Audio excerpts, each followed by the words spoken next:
Some of you know me well. Some of you are getting to know me. Those of you who know me well know that I love food. I love trying new food, and I love cooking with new food, and I love going to the market and checking out what they have and what's grown in the fields recently and trying to find a new recipe that I can make with something new and funky and exciting. So I was delighted to find out that bees are, I was astonished. Where did my stuff go? Oh, it's here. Thank you. So I was quite astounded when I found out how involved and intricately complex bees are in the ecology of our whole environmental system when it comes to food. And when I found out, I realized that actually they're very important to me because I like food so much, but they're important to everyone. It turns out that bees are responsible for over a third of the pollination of our food. I had no idea. That's a lot. And then I found out that bees declined over 40% just last year, and they've been going down year by year. It's not just because of me that we have a hive on the roof, by the way. We do have a hive on the roof now, but it's not just because of me, and it's not just because I like food that we have a hive on the roof.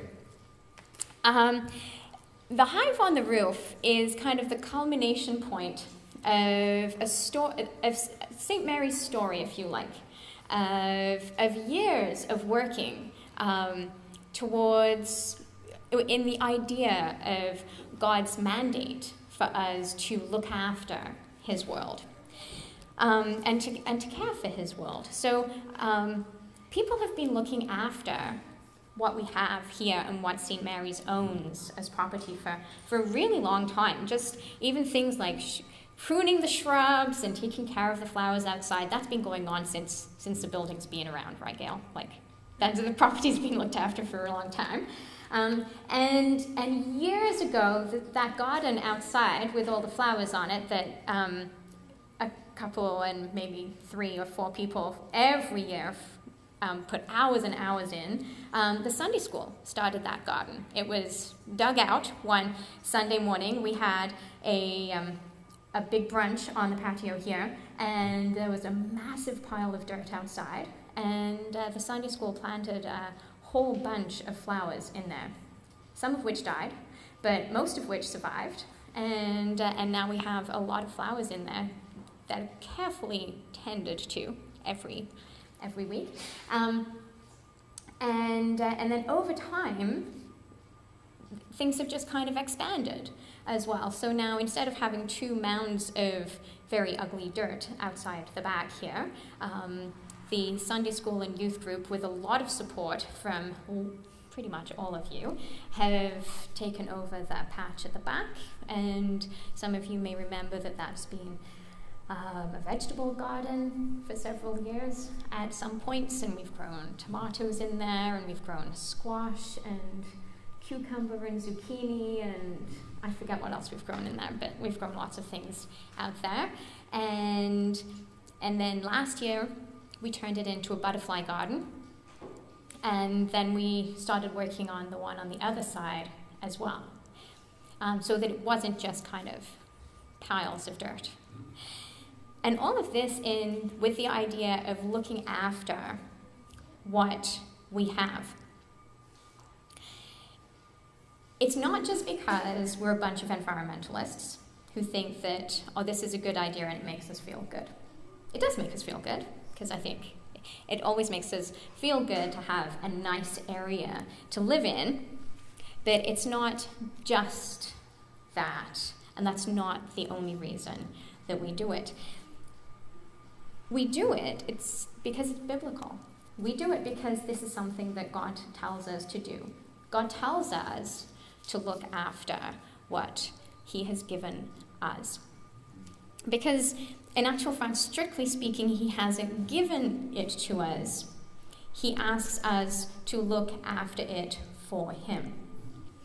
In the Bible, the old translations of the very first book in Genesis, the old translations where God talks about the relationship between us and the planet, he talks about humans having dominion over creatures and the plants and everything around us. And that means that basically we can do whatever we want. But the more current translations and the more correct translations of the Hebrew, the more correct word is actually stewardship. And if we think about stewardship, if we think about what a steward is, it's someone who takes something for someone else, looks after it, and then gives it back. But there's an accountability at the end. It means that at the end, you have to say, this is what I've done with what you gave me, and it's as good as it was at the beginning, if not better. God hasn't given us a planet to do whatever we want with and give it back to him in worse shape. That wasn't the idea that he gave it to us as. He gave us a planet so that we could have wonderful lives and hopefully make it better. That's the idea of stewardship, so that we can live in a place that gets better and better. So far, we seem to have a rather bad, I talked about this with Sunday school a while ago, the kids said, we're not doing a very good job. True. We do some things very well, or we're doing some things better as we have more knowledge about how to look after things. But there's a huge, I think in the past we've had that idea as humans of dominion versus stewardship. And it makes a big difference in our attitude towards things. How we engage with our environment, how we engage with animals, how we engage with plants, how we just look after where we live. I think it also changes our attitude to God as well. Because there's a big difference between thinking this is my world and God gave it to me, and then thinking this is the world that God is, if you like, lending to me, and I have to give it back to him, and it's actually God's world, because it's a reminder that God is the creator of this planet, and God is almighty. And God's the creator of this, not me. And that's a very humbling notion to have on a regular basis. To be reminded that God is much, much bigger than we are.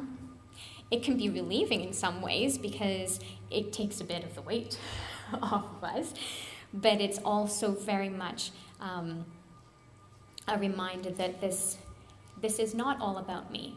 God is in charge. This is God's world. It's not my world. I am a transient person. We are here very temporarily, but this is God's world. And we get to live in it.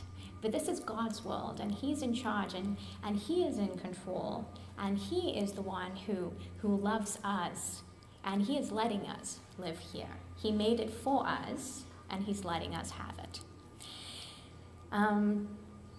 The idea of stewardship, I find, can be both humbling, that idea of, wow, I get to live here, but it can be a little overwhelming as well, because, wow, I get to live here, but wow, it's so big.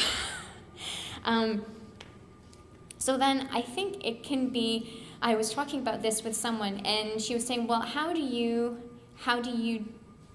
we deal with that? How do we deal with that idea of it's such a big world, and as humans there are so many of us, and it's so easy as so many billions of people together, we can make so many problems. And sometimes just small steps, everyone together, can make it much simpler, just one by one. Things like a beehive. Bees, okay, so here are some fun facts about bees. I got some fun facts, you ready? Okay, so Bees are completely altruistic. They dedicate their lives to the well-being of the colony. That's all they do. That's their one and only purpose. If you've ever watched the Bee Movie, it's remarkably correct. Not necessarily with all the machinery and the images and everything, but the general purpose. If they sting you or anything, they die. Worker bees live approximately 30 days. That's it. Bees visit trees, plants, and flowers in a 5-kilometer radius from where their home is. So that's their hive. Bees are vegan. Wasps are the carnivorous ones. And a hive has about 50,000 bees with one queen, and the queen lays about 2,000 eggs every day. That's a lot of eggs. But the eggs take about 3 weeks to, I want to say sprout, but I don't think that's the right word. Hatch, thank you. So it does kind of, there is a turnover effect, if you like, in the hive. Yep, so some fun facts about hives. So I think step by step, so this learning about participating in this hive project, the hive, we've been thinking actually about doing it at St. Mary's for a few years now, but we didn't have enough knowledge to know that it was safe. We were concerned that there would be, we didn't know that the bees only sting if they're actually attacked. So if you try to pick one up and play with it, then it's not going to be too happy. But if you just leave them alone and you don't, go on the roof and start shaking the hive, then chances are you're not going to be touched by a bee. But we didn't know that until we heard this. That's going to slam. Oh, there we go. But we didn't know that until we started getting more information. So because we didn't want people to get stung, we didn't go ahead with it. But this has kind of been the next step, just because St. Mary's has been very pro-environmental, but again, not because it's just a feel-good thing, but because this is really this is God's mandate for us as humans. It is to be stewards of the earth, because He is God Almighty, and He gives us a planet to look after. Because while we are here, He loves us very much, and He wants us to be in a place that is good for us and helps us to love each other and to love Him too.